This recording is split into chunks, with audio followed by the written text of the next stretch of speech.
Alright, so I guess you're wondering, what is my first impressions of Suicide Squad Kill the Justice League? Now I'm going to talk about the toxicity and stuff like that at the end. I think that should be a footnote. I kind of went over it a little bit yesterday when I talked about other people's impressions and how that was being perceived, and honestly my opinion there still kind of stands, but I want to add something a little extra at the end.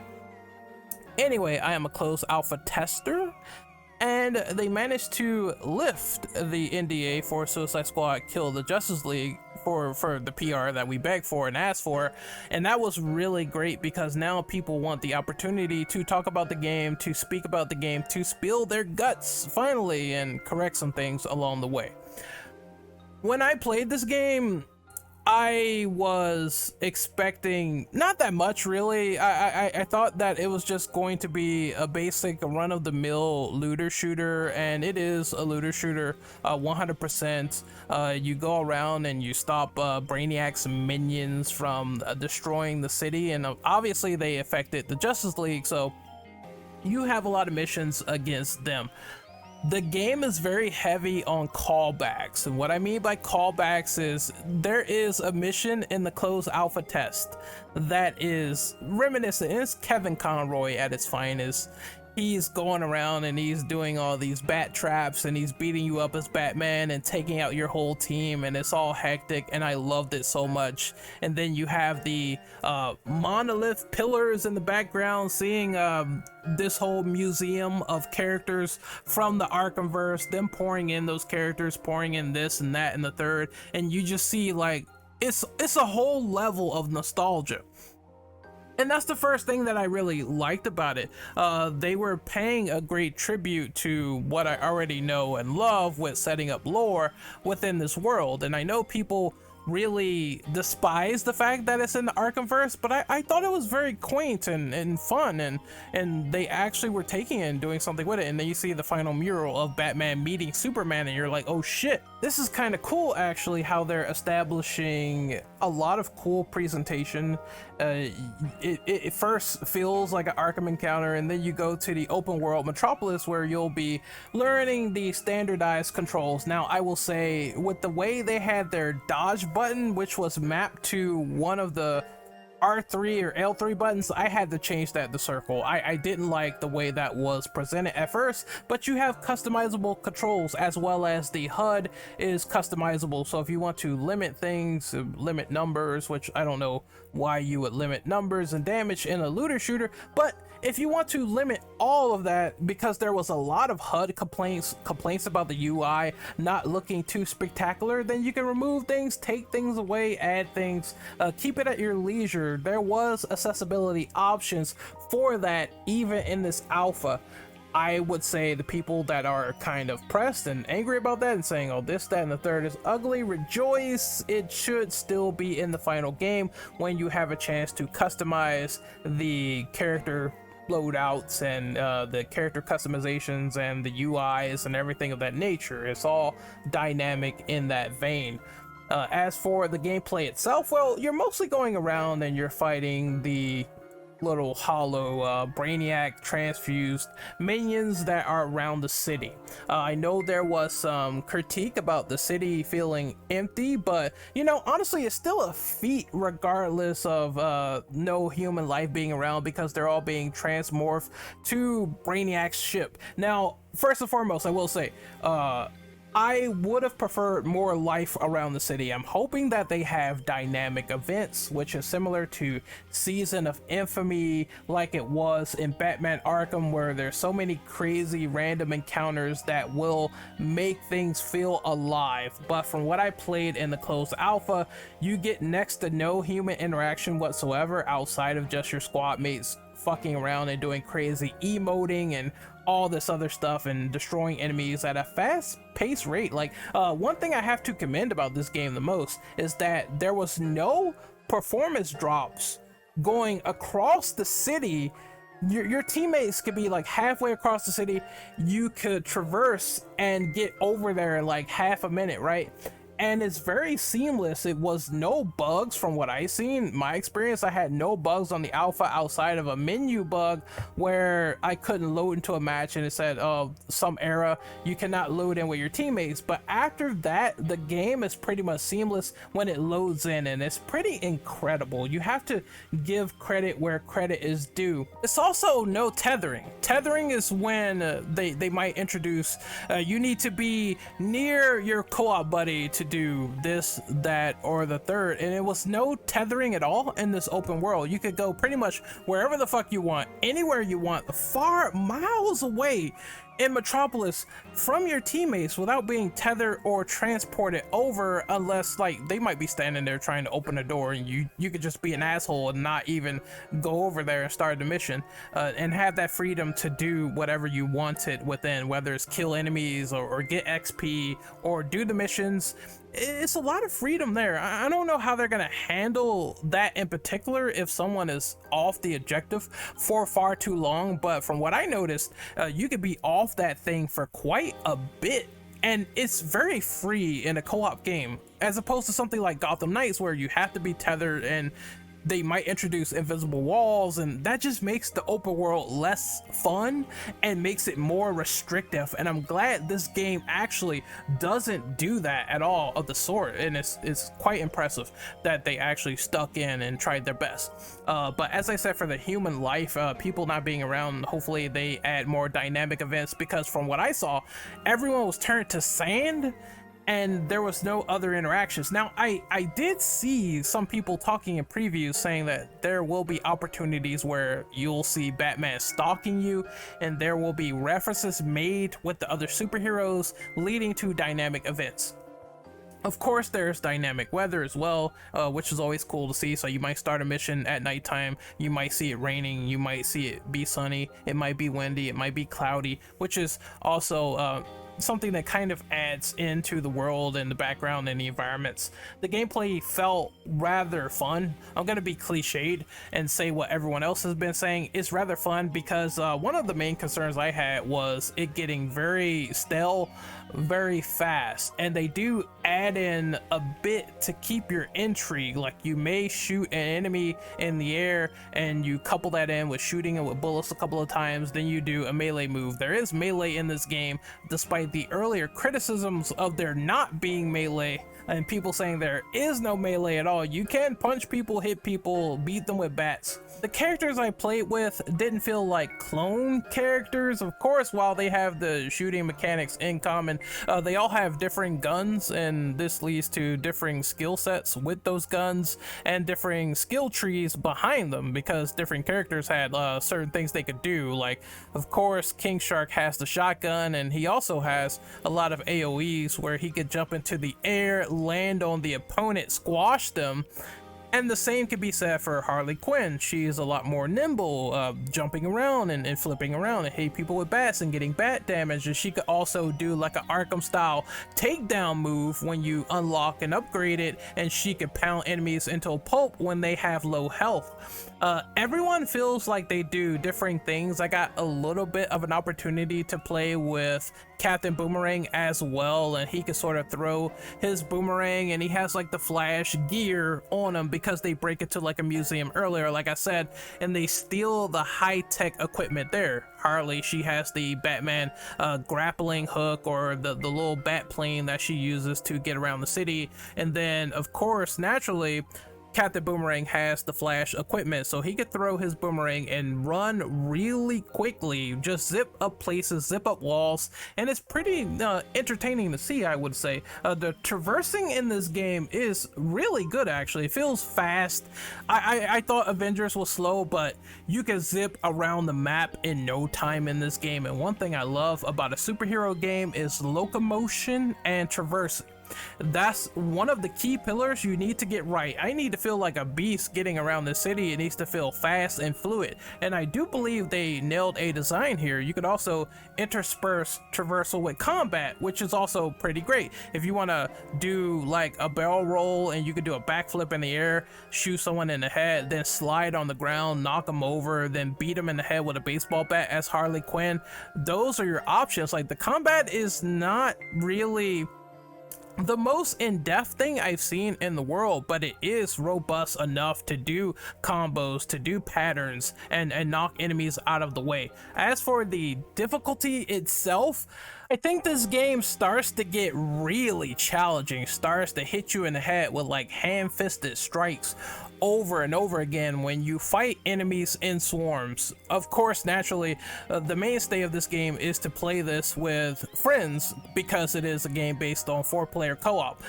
When the enemies start to swarm, it gets hard. Your shields and health will go down in a blip line. I'm telling you, it's really challenging in a way, but I enjoyed the difficulty. It didn't feel too hard where I'm super aggravated and I want to put my controller through my TV, and it didn't feel like it was piss easy where I'm just owning everything in swarms. I will say, granted, if you run across the one stray enemy in the town, the one Brainiac enemy in the town, and you just completely own him, then in swarms and out of swarms, it's a whole different experience. Out of swarms, enemies are far more easier to deal with, but in swarms, they can be quite a bitch to take on. And I really did enjoy how it ramped up when the mission started to get a lot more tense. As for mission structure, I will say this is probably the lowest point I felt about this game, because it was typical defend the points. You defend the point and stop something from blowing up, or you might have to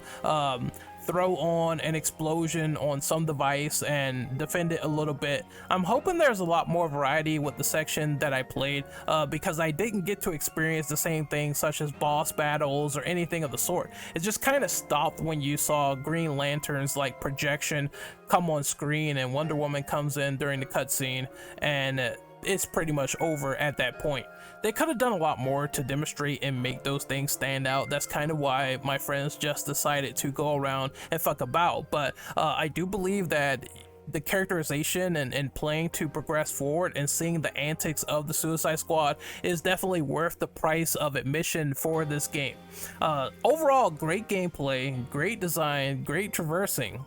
It's a lot of positives that this game kind of nails.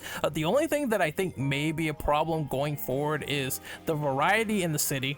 It needs more variety in the city because I do feel like it is kind of barren at times, so I'm wondering what kind of dynamic events will move going forward. And then I have the same sort of worry as everyone else. How are they going to handle the post-launch game content for Suicide Squad Kill the Justice League? How are those free characters going to fare? How is this not going to end up disappointing or not disappointing like Avengers? Those are perfect questions to ask, how they're going to handle certain aspects and elements like that. And I think the only way to find out about the post-launch content is to wait for that Suicide Squad Kill the Justice League Insider Part 3, and also wait until the game is actually released, because I can see these things running into spoiler territories, especially if these characters are delved around new plot threads and new missions within the game. Overall, the best thing I would say is this game has potential with the elements combined, and imagine how crazy it is when you finally do grind up for XP and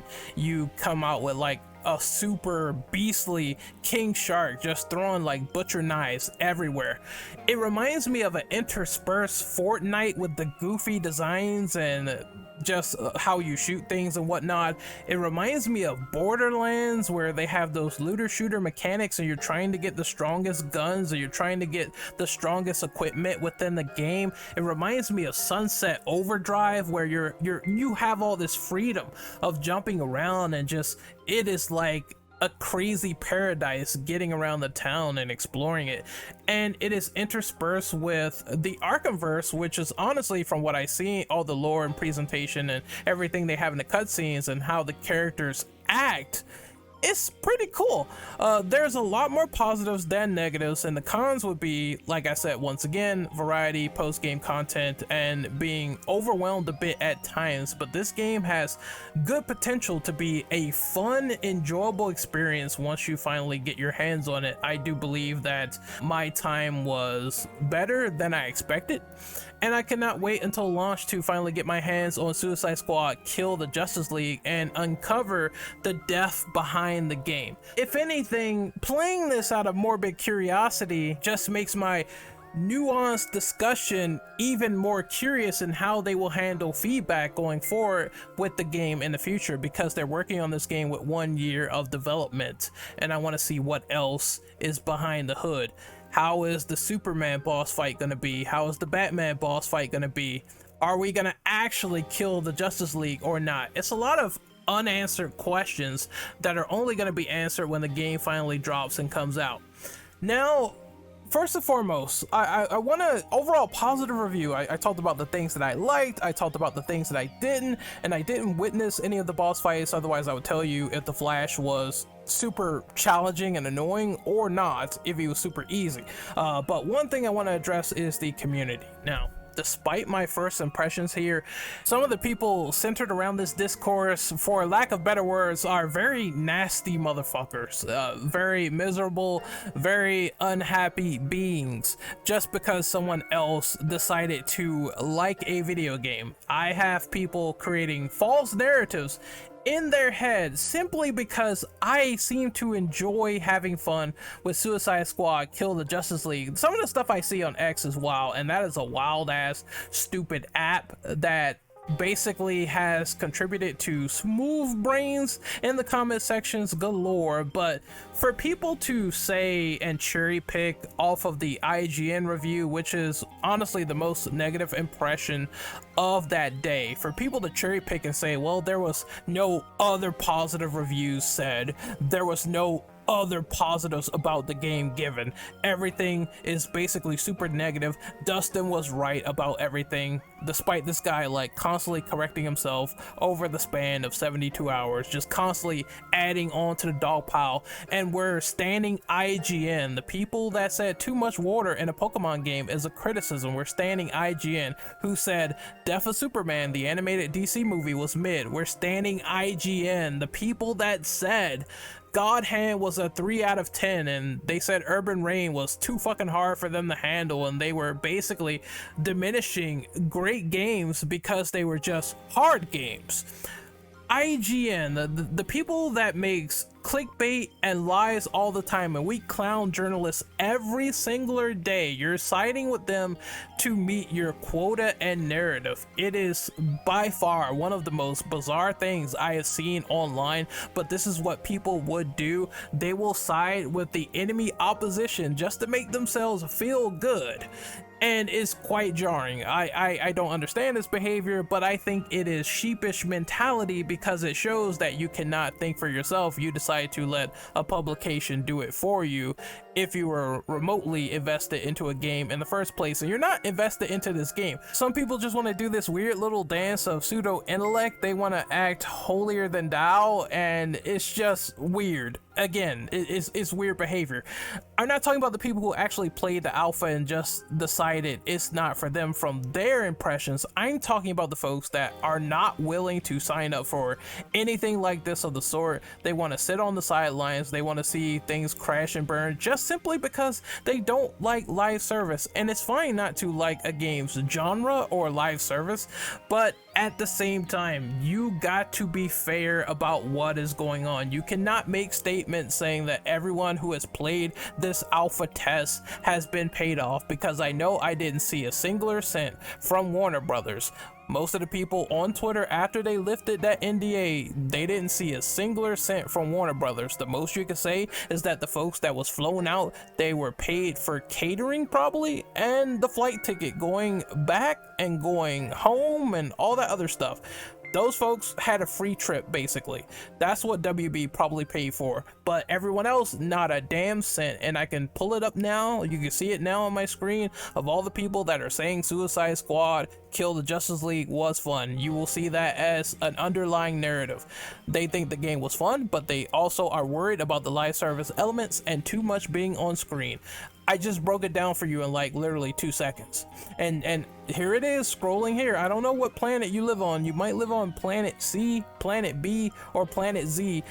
If you think that folks are not saying the game is fun, here's the evidence right on screen. They are saying that one of the core elements, the basic gameplay itself, was a fun ride. And I guarantee that a lot of these people that were holding their tongue for the longest time, they were not paid a single red penny by WB whatsoever. So once again, you are making up narratives if you believe that everyone who has downloaded the closed alpha was completely paid off. That is not the case.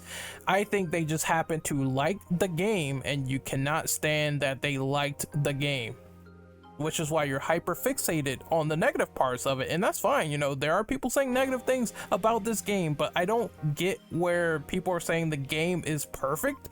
I don't think anyone has said the game is perfect so far. They just said it's quite fun, and that's it. Why are you deciding to put words into people's mouths? Oh, I forgot, you have an agenda to go forth with. Look, people, understand, every genre is not for you. This is one main problem I see on the internet. Like, you can go out and you can give constructive feedback on a game, that's fine, but those destructive people, they just want to watch the world burn. And what are you providing really to the equation? You know, did you want it to be something else? Because what else was this game outside of a looter shooter? There are folks living in that fantasy land as well, where they expected this to be an Arkham game, and they didn't get it. But James Gunn literally let it slip. The guy just like spoiled it that the Arkhamverse is continuing, meaning there should be more Arkham games going forward in the future. I mean, WB Montreal, they have a secret game in development that could be an Arkham game. You never know. I don't believe that people are just patient enough to wait for things to be announced, and some of you aren't. You're not patient, you're not reasonable, you're not logical, and that's why you end up with situations like this when you make all these claims left and right saying that people are paid off and all this other stuff, and you cherry pick like tomatoes off the tree because of a few random opinions that fit your mindset. And look, after they lift the NDA, after the NDA was lifted, it was like yesterday, Suicide Squad was trending with 1,500 posts and people claiming that all they hear is negativity within the timeline algorithm, because Twitter once again appeals to negativity. But today, Suicide Squad is trending with 5,500 posts and everyone is sharing how much they love the alpha. Just saying. Once again, is something broken with the algorithm? Why is all the negativity now being like stomped out with people saying that the game is fun? Make it make sense, right? So this is what I think. Some people can be very ridiculous with their hate, and I mean, it's fine, it's true, it's fine that you can be ridiculous, but at the same time, let's just wait and see what happens with the game and have it come out. And if you wanted another Batman Arkham game, the Arkhamverse is continuing possibly beyond Suicide Squad Kill the Justice League. Therefore, you might be getting what you wanted after all. Personally, I do want another follow-up to Arkham Origins. I do want that. I'm a big Batman Arkham fan, but I'm also willing to try something different just like this. My name is Renegade Operative. I will see you guys next time. Later.